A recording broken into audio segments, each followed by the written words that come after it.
നമസ്കാരം. മുഖ്യമന്ത്രി പിണറായി വിജയൻ സാറിൻ്റെ അകമ്പടി വാഹനം ഇന്നലെയും അപകടത്തിൽപ്പെട്ടപ്പോൾ ആ ദൃശ്യങ്ങളൊന്നും പുറത്തു വിടാൻ പാടില്ല എന്ന് സമീപത്തുള്ള വ്യാപാര സ്ഥാപനങ്ങളിൽ പോലീസ് നിർദ്ദേശം നൽകി, താക്കീത് നൽകി. അതുകൊണ്ട് തന്നെ ദൃശ്യങ്ങളൊന്നും ഇതുവരെ പുറത്തു വന്നിട്ടില്ല.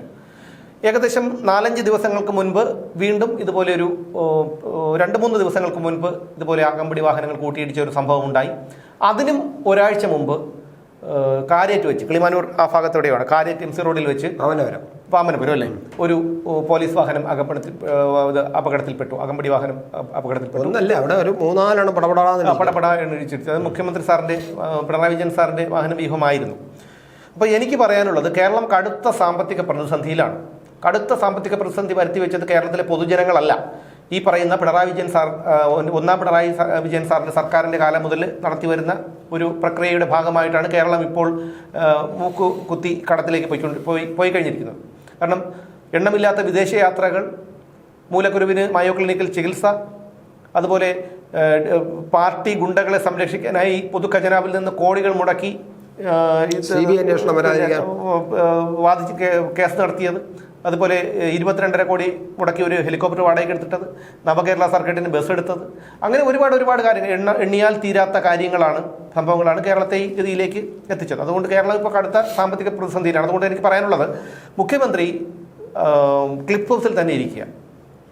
എല്ലാ ചെലവും ജനങ്ങളാണല്ലോ നോക്കുന്നത്. അപ്പോൾ അങ്ങ് അവിടെ ഇരിക്കുക. അവിടെ ഇരുന്നുകൊണ്ട് ഈ ഉദ്ഘാടനവും മറ്റു കാര്യങ്ങളൊക്കെ ഓൺലൈനായിട്ട് ചെയ്യുക. ബാക്കിയുള്ളതൊക്കെ ഈ തള്ളലുകളെല്ലാം ഓൺലൈൻ വഴി തള്ളിക്കഴിഞ്ഞാൽ ഈ റോഡിൽ നടക്കുന്ന ആൾക്കാർക്ക് പേടിയില്ലാതെ നടക്കാൻ പറ്റും. ഒന്ന്. രണ്ടാമത്തെ കാര്യം, ഈ പറയുന്ന വാഹന വ്യൂഹങ്ങളെല്ലാം മൂത്രമൊഴിച്ചാൽ ഓടില്ലല്ലോ, അതിന് ഡീസൽ അടിക്കണം. ഡീസൽ അടിക്കണമെങ്കിൽ പണം കൊടുക്കണം. അതൊന്നും.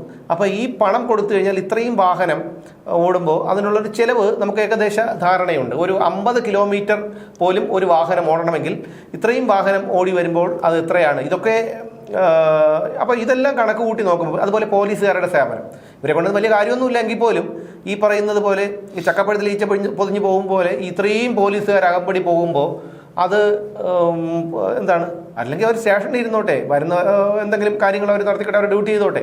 അപ്പോൾ ഇതെല്ലാം കൊണ്ടും എന്തുകൊണ്ടും നല്ലത് പിണറായി വിജയൻ സാറ് ഓൺലൈനായിട്ട് കാര്യങ്ങൾ ചെയ്യുക. ഇനി അതിന് വേണ്ടി ചിലപ്പോൾ 1, 2, 5, 10 കോടി രൂപ കൊടുത്ത് അവിടെ എന്തെങ്കിലും പുതിയ സിസ്റ്റം ഉണ്ടാക്കി, ഊരാളുങ്കലിനെ കൊണ്ട് പണിയിപ്പിച്ച് അവിടെ ഒരു സിസ്റ്റം ഉണ്ടാക്കി അവിടെ അതിനകത്ത് ക്ലിഫ് ഹൗസ് വളപ്പിൽ തന്നെ ഇരുന്നാലും നമുക്ക് വിരോധമൊന്നുമില്ല. കാരണം ഒന്നുമല്ലെങ്കിലും ആൾക്കാർക്ക് ഉയിര് പേടിക്കാതെ റോഡ് ഇറങ്ങി നടക്കാമെന്നുള്ള ഒരു ഇതാണ് അല്ലേ? പക്ഷെ അത് ശരിയാണ്. പക്ഷേ നമുക്കത് അങ്ങനെ പറയാൻ പറ്റില്ലല്ലോ. മുഖ്യമന്ത്രിയല്ലേ, നമ്മുടെ രാജ്യത്ത് നമ്മുടെ സംസ്ഥാനത്തിന്റെ ഭരണകാര്യങ്ങൾ നോക്കുന്നതാണ്. ഓഫീസിൽ ഇരുന്ന് മാത്രം നോക്കിയാൽ പറ്റല്ലോ. അദ്ദേഹത്തിന് രാജ്യത്തൊരു പ്രധാനമന്ത്രിയുണ്ട്. അദ്ദേഹത്തിന്റെ വാഹന വ്യൂഹം എത്ര തവണ അപകടത്തിൽപ്പെട്ടിട്ടുണ്ട്? അല്ല, അവരുടെ എനിക്ക് ഞാൻ പറഞ്ഞോട്ടെ, ഇത്രയും ഗവർണർമാരുണ്ട്, അവരുടെ വാഹന വ്യൂഹം, ഇത്രയും മുഖ്യമന്ത്രിമാരുണ്ട്, കേരളം ഒഴികെയുള്ള സംസ്ഥാനങ്ങളിൽ മുഖ്യമന്ത്രിമാരുണ്ട്, അവരുടെയൊക്കെ വാഹന വ്യൂഹം എത്രയധികം അപകടത്തിൽപ്പെട്ടിട്ടുണ്ട്.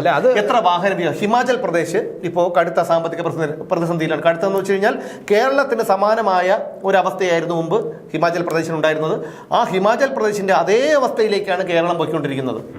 അതായത് സർക്കാർ ഉദ്യോഗസ്ഥർക്ക് പോലും ശമ്പളം മുടങ്ങിയ ഒരു അവസ്ഥയിലേക്ക് ഹിമാചൽ പ്രദേശ് വന്നു. കൂപ്പുകുത്തിയിരിക്കുകയാണ് ഹിമാചൽ പ്രദേശിന്റെ. അപ്പോൾ അതുപോലെ കേരളത്തിൽ ഞാൻ പറഞ്ഞോട്ടെ, ഈ എന്തിനാണ് ഇങ്ങനെ പായുന്നത്? അല്ല, അത് നമുക്ക് നിയന്ത്രിക്കാം. എന്തിനാണ് ഇങ്ങനെ പായുന്നത് എന്ന് പറഞ്ഞാൽ ശരി തന്നെയാണ്. എന്തിനാണ് ഇത്രയും പായുന്നത്? എന്തിനാണ് ഇത്രയധികം വാഹനങ്ങളുടെ അകമ്പടി? അത് വേണമെങ്കിൽ കൺട്രോൾ ചെയ്യേണ്ടതാണ്. വേണമെങ്കിലും അല്ല, കൺട്രോൾ ചെയ്യേണ്ടത് തന്നെയാണ്. അല്ല, വാഹനം പുറത്തിറങ്ങാതിരിക്കാൻ പറ്റില്ല. ഞാൻ പറയുന്നത് ഈ ഉദ്ഘാടനത്തിനൊന്നും അദ്ദേഹം പോകണ്ട. അദ്ദേഹം ഉദ്ഘാടനത്തിന് പോകാതെ ഞാൻ വേറെ ഓൺലൈനിൽ ചെയ്യാന്നുള്ളത് തമാശ രൂപേണ പറയുന്നത്. ഇവിടെ എന്തെല്ലാം കാര്യങ്ങൾ ഞാൻ പറഞ്ഞോട്ടെ, ചികിത്സയ്ക്ക് പോയിട്ട് അവിടെ ഇരുന്ന് ഡിജിറ്റൽ ഒപ്പിട്ട മനുഷ്യനാണ്. ആ മനുഷ്യനെ തിരുവനന്തപുരത്ത് ഇരുന്ന് കേരളത്തിൽ നടക്കുന്ന ഇത്തരം 78-79 വയസ്സായി. 2 കാര്യങ്ങളുണ്ട്.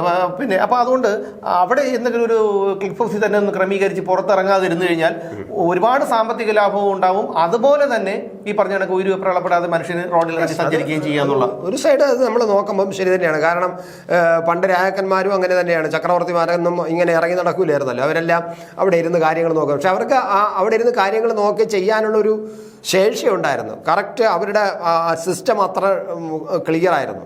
ആ സിസ്റ്റം വളരെ സ്മൂത്തായിട്ട് പ്രവർത്തിക്കുമായിരുന്നു. ഇപ്പോഴത്തെ സിസ്റ്റം അങ്ങനെയല്ല.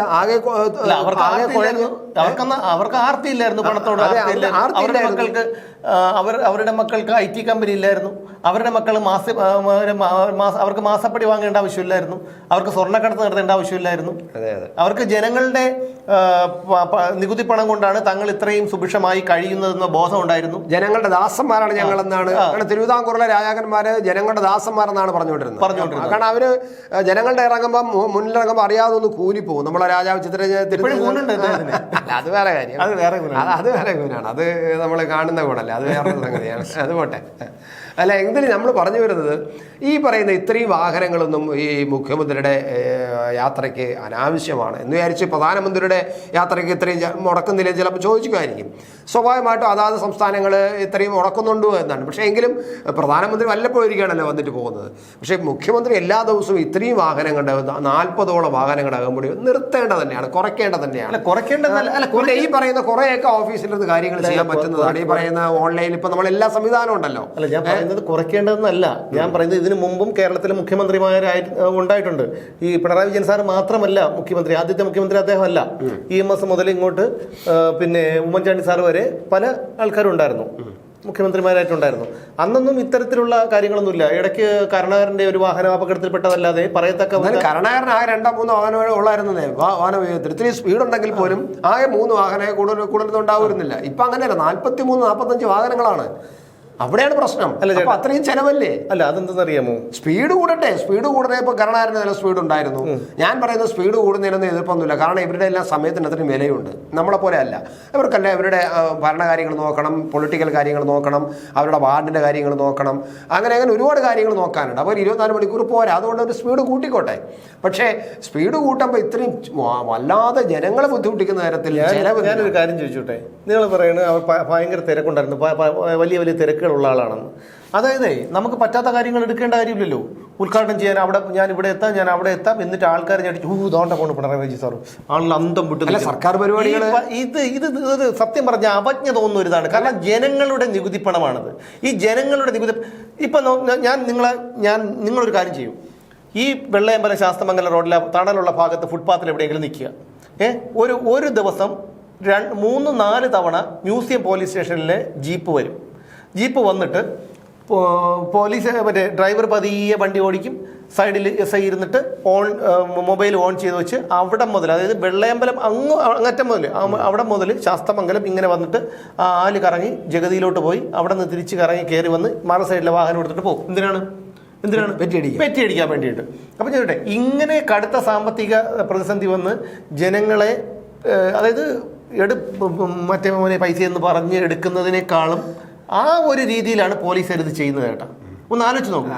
അല്ല അന്നൊക്കെ അല്ല ഞാൻ ചോദിച്ചോട്ടെ, അങ്ങനെയാണ് എടുക്കുന്നത്. ഇതിൽ കൂലിപ്പണിക്കാരൻ്റെ വാഹനം കാണും. ഒരു ദിവസം ഒരു 1000 രൂപയ്ക്കോ മറ്റോ ജോലി ചെയ്യുന്ന പണിക്കാരൻ്റെ കാണും. ഇഞ്ചോട്ടെ 10,000 അല്ല 1,00,000 രൂപ ഒരു ദിവസം വരുമാനമുള്ളവനായിക്കോട്ടെ, അവൻ അനാവശ്യമായിട്ട് അവൻ പിടിച്ചു പറിക്കേണ്ട കാര്യമില്ല. അവൻ ഇവിടുത്തെ നികുതിയും പിടിയും കൊടുത്തിട്ടാണല്ലോ ജീവിക്കുന്നത്. എല്ലാ കാര്യത്തിനും തൊട്ടാലും പിടിച്ചാലും മദ്യത്തിന് അവന്റെ 3 ഇരട്ടി നികുതിയാണ് അവൻ കൊടുക്കുന്നത്. അപ്പൊ അങ്ങനെ വരുമ്പോഴത്തേക്ക് ഇത് ഇത്രയും എടുത്തുകൊണ്ട് പോവുകയാണ്. അപ്പൊ ഈ പണമൊക്കെ എടുത്തിട്ടാണ് ഈ ധൂർത്തടിക്കുന്നത്. എന്തിനാണെന്ന്, അതായത് അവരുടെ CPMന്റെ ഒരു രീതി എന്ന് പറഞ്ഞാൽ കേരളത്തിൽ ഒരിക്കലും ഒരു സംരംഭവും തൊഴിൽശാലകളും ഒന്നും തുടങ്ങരുത്.